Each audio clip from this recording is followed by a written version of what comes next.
galerinha, tudo bem?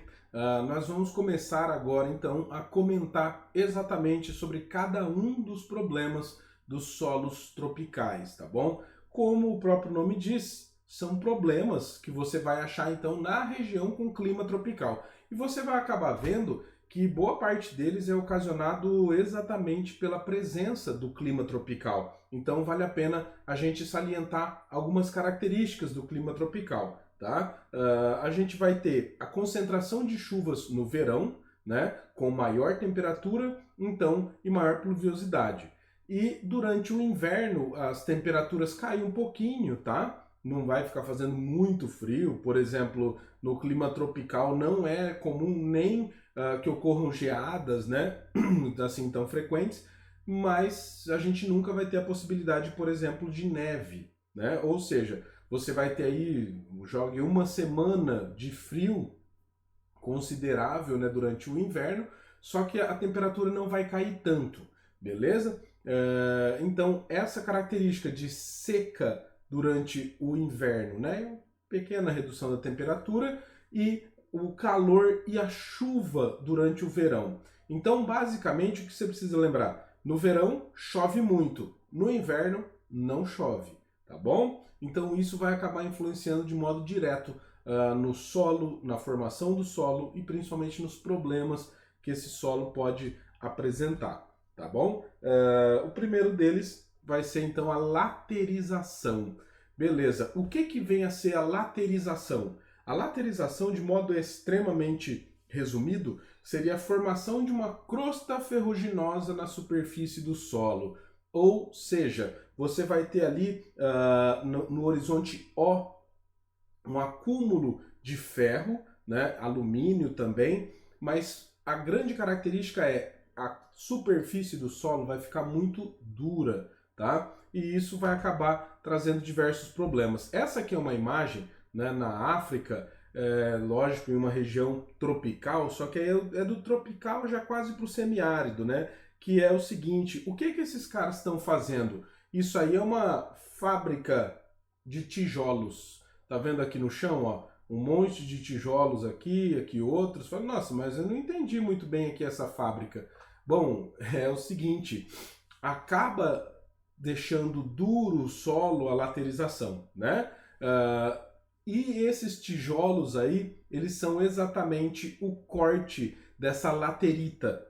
Então, como você tem uma região tropical e quase para o semiárido, vai ocorrer o seguinte, a umidade vai evaporar e vai trazer para a parte superior do solo, lá para o horizonte O, a laterita, né, que é nada mais nada menos que o acúmulo então de ferro e alumínio, né, porque a água traz esses elementos junto com ela, só que quando ela evapora, ela não leva eles junto, beleza? Então eles ficam ali em cima.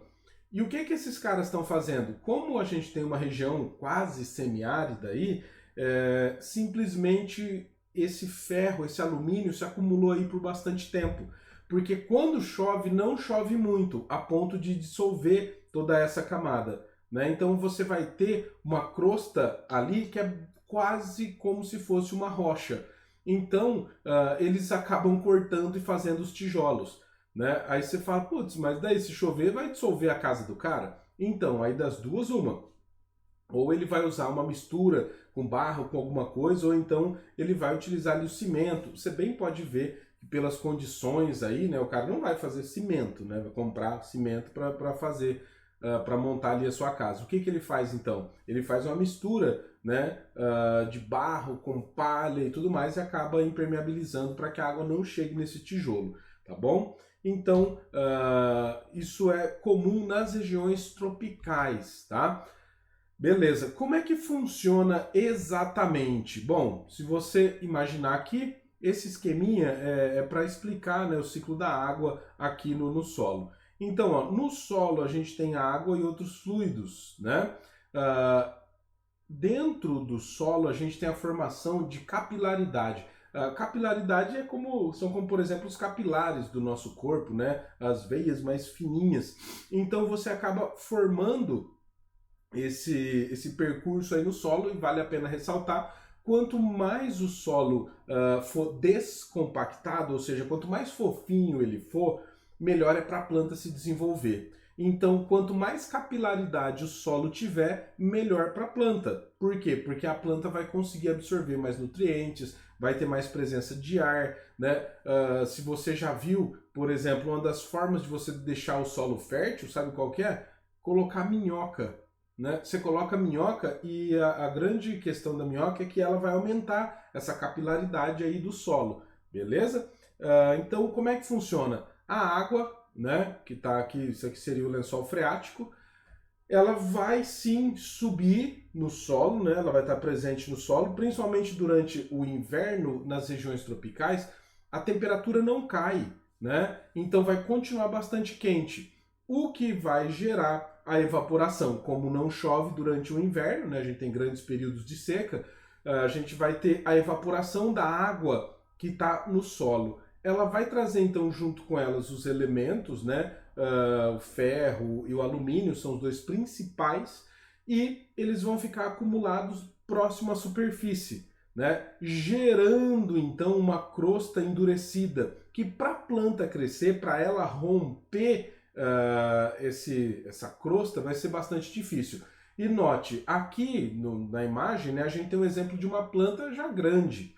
Agora imagine se a planta tiver para nascer, se ela for romper essa camada, ela acaba não conseguindo, né? Como ela não consegue, você vai ter um empobrecimento aí do solo, né? E, logicamente, a gente vai ter um aumento dessa dificuldade. Então, note, ó, em uma imagem dessa, lógico, é a beira de uma rodovia, né? Você consegue notar, observar a laterização? Sim, consigo. Por quê? Ó, aqui nessa primeira camada, que é o horizonte O, você vai notar que ela se mantém, tá vendo? Enquanto a parte mais abaixo aqui, ó, ela sofreu uma corrosão, tá? Você até pode ver, né, os veios aqui, as passagens, né, que a enxurrada toma quando chove bastante, ela consegue passar por aqui. Beleza. O que aconteceu aí? O solo ele tá duro. Fala, não, mas tem planta. Então, as plantas você pode ver que elas não conseguem se desenvolver muito. Então, a primeira camada do solo está mais dura que a segunda, né? Então, se aí fosse, sei lá, o horizonte A ou B, ele está menos duro do que a superfície, né? Isso é notável, a presença da laterização. Beleza. Para acabar com a laterização, para reverter a laterização, como é que eu consigo fazer isso? Bom, tem duas formas. A natural é com chuva. Então, se a região for mesmo tropical ali, raiz, né? O mais bonitão de todos, vai durante o verão ocorrer uma grande quantidade de chuva. Então essa chuva vai acabar dissolvendo todo esse ferro que foi acumulado na superfície, o alumínio, e vai percolar, tá? Percolar é descer, absorver pelo solo. Então essa camada se desfaz. Então, digamos assim, que durante o verão você tem a possibilidade de derreter toda essa camada, né? E aí durante o inverno ela se forma de novo. E aí durante o verão ela se dissolve de novo. Só que se em algum momento você tiver pouca chuva durante o verão, você pode acabar igual aquela imagem lá que eu mostrei para vocês da África, né? Nossa senhora, vai ficar duro demais, a laterita vai ficar muito grande, né? Vai ficar quase impossível de uma planta se desenvolver. Sim, e a forma artificial de dissolver, de acabar com a crosta ferruginosa é essa aqui. Note a imagem, né? A gente tem aí um baita de um trator e ele está revolvendo o solo.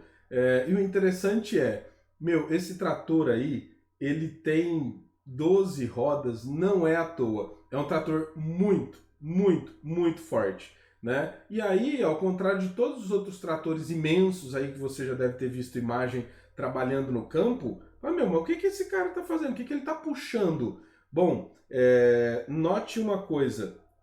Olha a profundidade do sulco que ele está fazendo. Olha isso aqui, ó, né?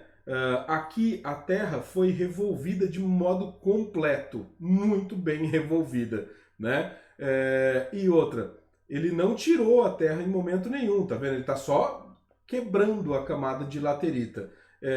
E note o tamanho do degrau aqui, ó, né? A gente bem pode notar, vamos dar uma de cientistas aprofundados aqui, investigativos, né? Note que a sombra do trator está quase exatamente debaixo dele, quase meio-dia, né? E olha só, aqui é tão grande o desnível que chega a produzir sombra, né? Ou seja, você tem aí no mínimo uns 20 centímetros que esse trator está revolvendo de terra. E como é que ele faz isso? Né? Aqui a gente tem outros exemplos, e pode ver, todos tratores grandes também, muito grandes. No outro ali até uma máquina esteira, eles estão puxando o chamado escarificador. O que vem a ser isso? Bom, é um suplemento aí para o campo, que é exatamente a forma de você aprofundadamente revolver o solo, tá? Para ser mais direto com vocês, é essa ferramenta aí que aqueles tratores estão puxando. E note o seguinte, vamos ver se dá para ver aqui, ó, tá vendo? Esse aqui, ó, a rodinha dele tá aqui, né? Você pode ver que ela tá reta aqui em relação ao equipamento. Ou seja, você tem aí uns 50 centímetros que estão sendo revolvidos do solo, né? E eles têm regulagem, eles podem até aumentar isso. Então é uma força imensa que esses tratores precisam fazer para quebrar, para revolver esse solo, tá bom? Então a laterita pode ser quebrada sim, só que exige um grande esforço, beleza? Ela é muito comum na região centro-oeste. Então, o que acontece? Toda vez que o cara vai plantar, ele vai precisar desses investimentos, desses recursos aí para conseguir produzir, beleza? Então, senhores, é isso. Essa é a partezinha de laterização. Fique de olho nisso. Cai bastante no vestibular, tá? Só não fique doido igual o fera aí, ó, né? Beijão, bons estudos aí para vocês. Até mais. Tchau, tchau.